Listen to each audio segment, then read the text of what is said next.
2020 has been like no other. Aurora, like every town and city across the world, has been impacted by the COVID-19 pandemic. That impact has been profound and in some respects devastating. For the business community, the ways of doing business have forever changed. Hours have changed, physical environments changed, delivery channels changed, consumers and their habits changed. Some businesses have been able to adapt, others have been less fortunate, and some will close. The enormity of toll the pandemic has had and continues to have on our community is difficult to put in words. Because while we may all be in it together, we are not all affected the same way. Each of us had to deal with our own challenges. The very real suffering of our residents, our business owners, and our community will require years of recovery.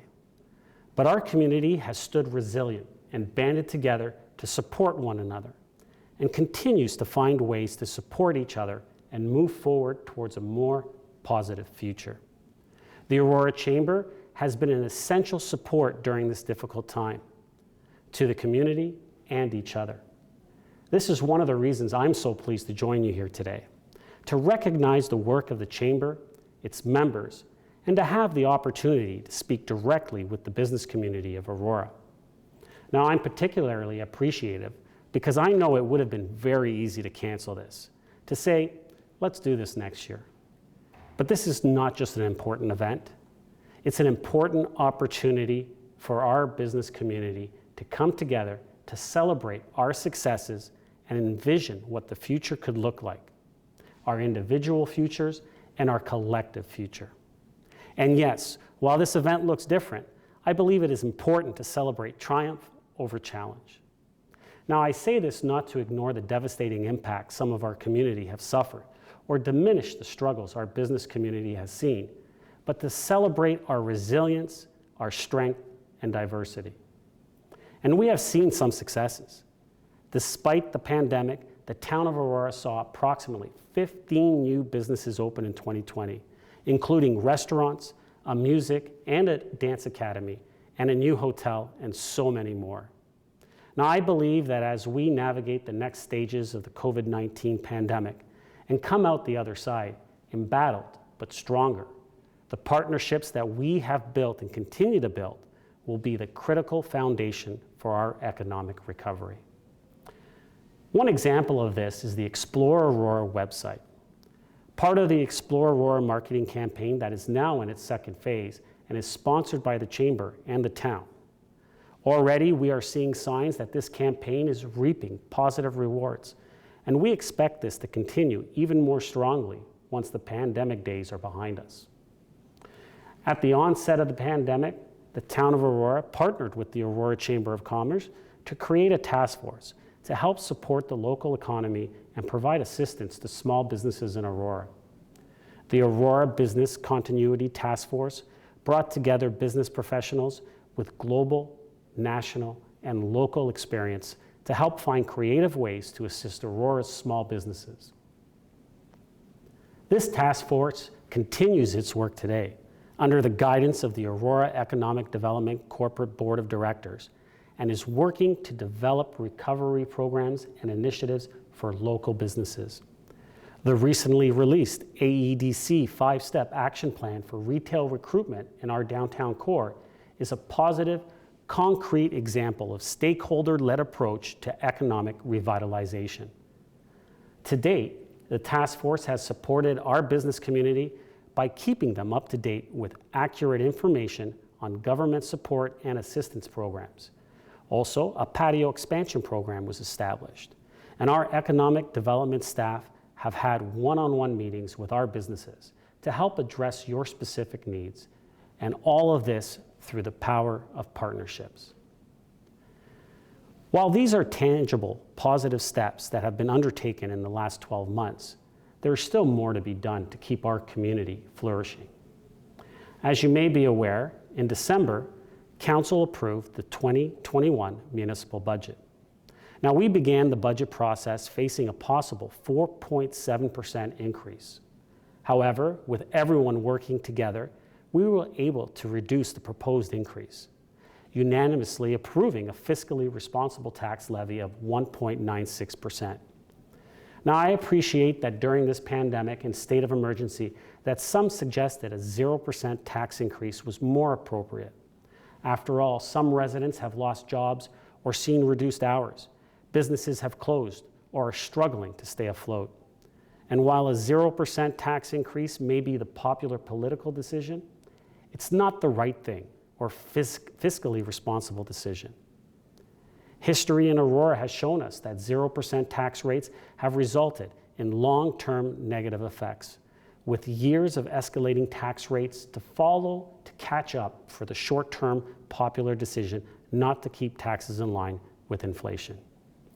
As a business person, you know what it means to balance current priorities with future needs. Our job as a council was to find that balance between minimizing the financial burden to our residents while ensuring that the reductions will not negatively impact future years. We can't reduce taxes by cutting services, underfunding the needs of our municipality, and jeopardizing the future of our town. I believe that we were able to achieve that, and the budget still allows us to be flexible and to provide the services that our residents and you, our businesses, need. So, with the budget in place, I want to talk now about what we will be doing in 2021. I mentioned in my address last year that the town was embarking on a review of its official plan. I want to update you now that we are further into that process. The official plan sets out the goals, objectives, and policies to manage and direct physical change and its effects on the social, economic, built and natural environment of the municipality. Creating and promoting a consistent and unique vision for what our downtown is and can be is critical to increasing the economic viability of downtown and marketing Aurora as a place where people want to live, work, and play. It will help set the stage for how and where residential growth will occur. It will promote and enhance complete, vibrant, and healthy communities, and will promote, protect, and enhance our heritage and green space. Now, the current plan is more than 10 years old, and the process of reviewing it allows us to shape the story of Aurora for the next 5, 10, 20 years. Where will we grow? Where do we need to encourage business communities to rise up? Where should our natural environment take precedence over the built environment? Where can the two converge to showcase the beauty of our town? These are all questions which will be answered in the official plan with your help. We have prioritized public engagement as part of this process and have already conducted a number of engagement activities to get the input of residents and businesses alike. But this process takes time to get right, and the revised official plan is scheduled to go to council for adoption by the end of 2022. And so I want to ask that if you haven't already actively engaged in this process, please do so. It's important for you as a business leader, for us as a municipality, and for us all as a community. In the last year, we've seen so many amazing investments in our town. Parimal Pharma Solutions invested $25 million to expand its Aurora facility with a state-of-the-art API manufacturing wing. Magna extended its lease to keep its headquarters right here in Aurora. And if you heard my address last year, you will know how strongly I believed that Magna should stay here and how hard we all worked for this to happen. We opened a brand new Holiday Inn Express, the very first hotel opening in Aurora in close to 10 years. And in just a few months, we will welcome yet another new hotel, a Microtel. That's 2 hotels in an 18-month span. What an incredible vote of confidence in the future of our town. St. Andrews College announced the opening of its all-girls school, St. Anne's. And we have issued development approvals for 32 acres for the Smart Centers on Wellington and Highway 404. Now, these approvals permit 2 new luxury brand car dealerships, 130,000 square feet of commercial self-storage facility, 160,000 square feet of retail space, and 320,000 square feet of office space. We'll also see the extension of Goulding Avenue to Wellington Street. Now, this proposal will create over 1,400 new jobs at build-out, a phenomenal boon for our community. Now, part of managing for sustainability and for the future is looking at new builds and additions and how they benefit or detract from our town. We heard from our community that this was important to them. And so in November of 2020, Council approved Urban Design Guidelines, the Stable Neighborhood Guidelines, in an effort to provide further guidance for managing new builds and additions in the Regency Acres, Temperance Street, Town Park, and Aurora Heights neighborhoods. We expect that these guidelines will help us grow strategically while respecting the unique character of our stable neighborhoods. Not only are we respecting our past, but we are embracing our future.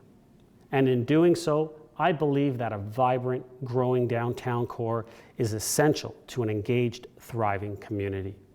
The successful revitalization of our downtown is dependent upon a clear vision for the area and one that is developed in concert with the OP review. For example, the Promenade Secondary Plan was developed over 10 years ago to guide and manage growth in the Yonge and Wellington corridors. And while this plan was a good start, our residents expect us to move beyond aspirational ideas of the original Promenade Plan and move towards concrete action. That is why we need an update of the Promenade Plan. It has long been talked about, but this year we will move forward with an update and begin to move from concept to reality. This year, we have a proposal to undertake the complete transformation of the former Howard Johnson Hotel on Yonge Street by fully renovating the interior and refacing the exterior of the building. This building has sat for almost 9 years and has been a blight on our downtown. Going forward, the proposal is for a 104-unit seniors housing facility specializing in providing care and life assistance to seniors in the community and surrounding area. And one of the landmark decisions of 2020 was the decision to approve the construction of Library Square. This decision was decades long in the making, and one that I'm thrilled to see taking shape. As I'm sure you all know, we broke ground on this $51.9 million project late last year, and we are on schedule and on budget, and we're anticipating cutting a ribbon late in 2022. Now, this new facility will become a centerpiece of our downtown, and the downtown will revitalize and grow around it. This is to date the largest project in Aurora's history, and I am proud that we will all be here watching it happen and supporting its success. And as part of our desire to reshape our downtown, in late 2020, we went out to the development community for a concept for the redevelopment of town-owned properties adjacent to Library Square. We believe that these properties offer a unique opportunity to provide rental housing and additional parking next to the Library Square project. Now, while these decisions were not unanimous at the council table, what is unanimous is council's commitment to our community and to the betterment of our town. Building on the focus on forward planning, I believe in using all the tools available to a municipality to protect our shared vision for the future of Aurora. One of those tools available as part of the OP review is a community planning permit plan. At the beginning of this term, I recommended that we develop a community planning permit plan, a one-stop shop for approvals for the downtown core. The community planning permit system is a planning tool that municipalities can use to ensure clarity as we support local priorities such as community building, developments that support public transit and green space protection, and create certainty and transparency for the community, landowners, and developers. With a CPPS in place, it helps cut red tape, speeding up the approvals process for key developments in our downtown core, ensuring that they meet our vision for Aurora as defined in our official plan and soon to be updated Promenade Plan. Now, I'm very much looking forward to moving that idea forward with the support of our business community and town staff. But while this permit plan would allow for efficient approval processes that is in line with our OP, it is all for naught if we can't uphold our provincially approved official plans. As you all know, I'm a fierce advocate for the right of our municipality to decide if, how, when, and where we grow. That is the purpose of our official plan. It sets out in clear terms the planning vision we have for our town, and it is provincially approved. Yet an unelected, unaccountable body should not be able to overturn council planning decisions that support the official plan. It's why I fought so hard to reform the OMB. Communities across this province are forced to accept OMB decisions that allow for inappropriate or overdevelopment in our communities. Unfortunately, that victory was short-lived. Though originally envisioned to be an appeals body that recognized local government authority in planning decision, LPAT's scope of authority was expanded by the current government. LPAT is now basically the OMB by a different name, and the impacts on our community have been immediate. The recent decision of the tribunal to block building on the Henderson Forest is being hailed as a victory. However, that decision was already made by the Aurora Committee of Adjustment, and one that all of council supported. Yet we had to spend $142,000 of taxpayer money to argue that an unelected tribunal uphold our municipal decision. I believe that municipalities have the best understanding of what is locally appropriate when working within the official plan.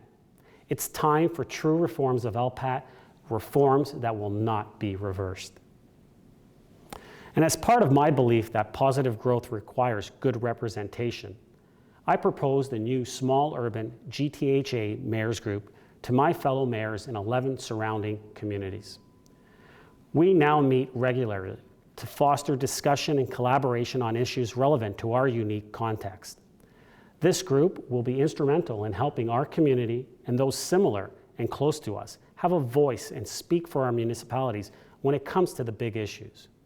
Recently, we have met with the Premier and the Deputy Premier to discuss how province-wide pandemic measures have impacted our business communities and the supports the province can provide to assist the small urban communities in mitigating those impacts. As you know, I'm a very passionate advocate for our local business community, and I will be using my voice at this new table to help shape an economic recovery that meets and exceeds our needs.